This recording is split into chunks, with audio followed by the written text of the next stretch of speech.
आदेश आदेश आदेश। गीता ज्ञान का भाग 53वां, अध्याय 3, श्लोक संख्या 6 और 7।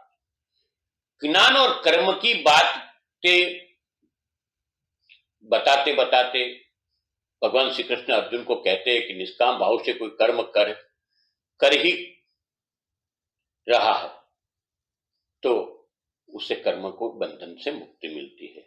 हाँ, ये बहुत महत्व की बात है कि जीव मात्र कर्म के बिना नहीं रह सकता, मगर कर्म में इंद्रियों का स्थान बहुत जरूरी है। इन पे जरूर दमन करना चाहिए, नहीं करना चाहिए, क्या करना चाहिए वो भी बताते। 6ठे श्लोक में बोलते हैं, जो मनुष्य कर्म इंद्रियों से वश में तो करता है किंतु मन इंद्रियों के विषय में चिंतन करता है रहता है, ऐसा मूर्ख जीव मिथ्याचारी कहलाता है। हे अर्जुन, जो मनुष्य मन के द्वारा इंद्रियों को वश में करने का प्रयत्न करता है और बिना किसी आसक्ति को कर्म यानी निष्काम कर्म योग का आचरण करता है, वही सभी मनुष्यों में अति उत्तम मनुष्य है। यहां कर्मेंद्रिय की बात आती है। कर्मेंद्रिया 5 है और 5 कर्मेंद्रियों यानी वाणी, हाथ, पैर, उपस्थ और गुदा।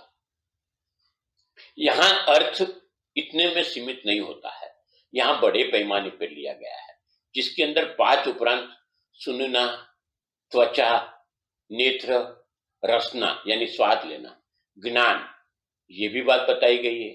यानी ये सब भी हमारे नियंत्रण में होना जरूरी है।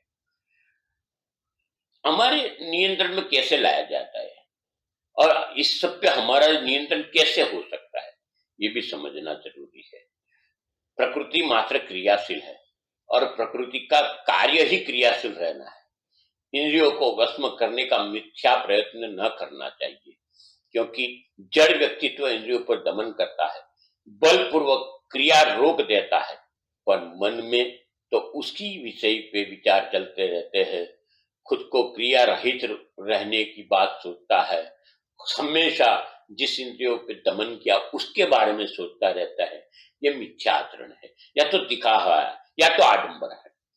बाहर से इंद्रियों पर दमन करना ऐसा समझता है कि हमें कर्म रहित हो गए, ये सही नहीं है, क्योंकि मन में अहंकार रहता है, राग उत्पन्न होता है और उसी विषय में जो इंद्रियों पर दमन किया उसी विषय में हमारा सोचना चालू ही रहता है।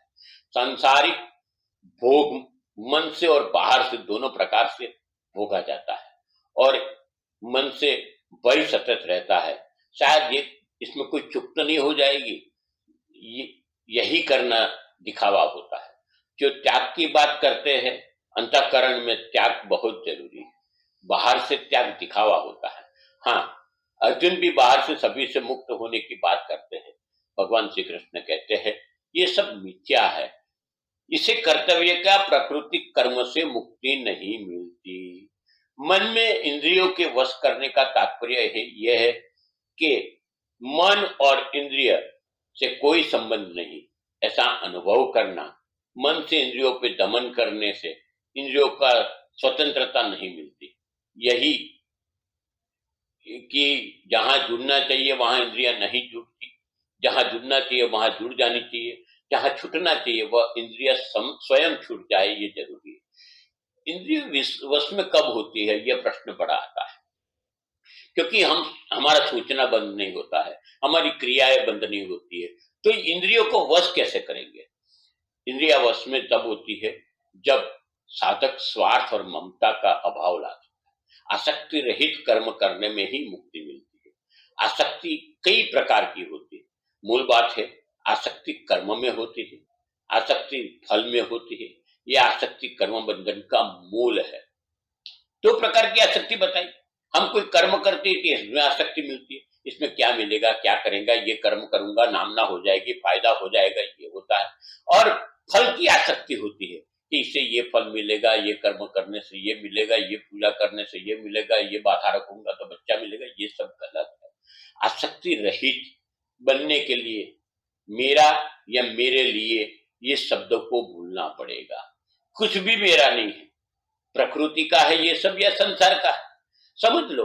हम बार बार बोलता हूं, हम पैदा हुए तो माँ बाप के कारण पैदा हुई, यानी हमारा कुछ नहीं था। हम पूरे जीवन में निर्वाह करते हैं, तो हमारे लिए क्या कभी सोचना, हमारे आत्म उद्धार के लिए क्या कभी सोचना, जरूर कुछ नहीं, जवाब नहीं आएगा। इससे आगे चले जाओ तो हम, जब अवस्था पूर्ण होती है, हम शांत हो जाते हैं, तो हम कुछ नहीं कर पाते, हमको उठाने वाले विचार और आते हैं, हम कुछ नहीं कर सकते। दूसरे के बारे में सोचना, दूसरे के लिए कर्म करना, यही जरूरी है। सामान्य तरीके से आसक्त कर्म ही करते हैं। योगी के कर्म की बात तो आसक्ति रही होती है।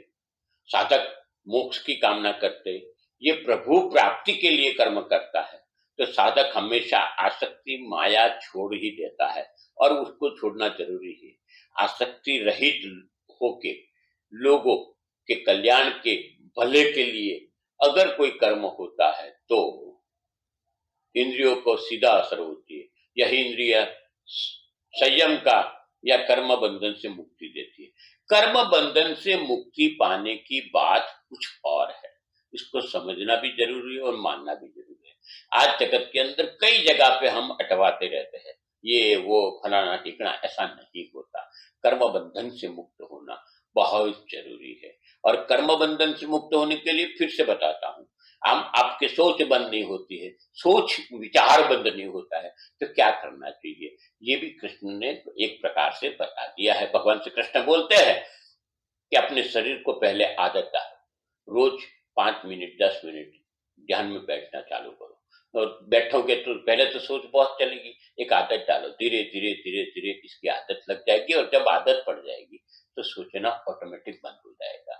ऐसी ही बात चलती रहेगी। आगे अध्याय के अंदर आगे भी चलेंगे, तीसरे अध्याय में हम। मगर इस चैनल को आप सब्सक्राइब करना ना भूलना, इस वीडियो को लाइक करना ना भूलना, और साथ साथ इस वीडियो को शेयर भी करना। ये सनातन की सच्ची बात है।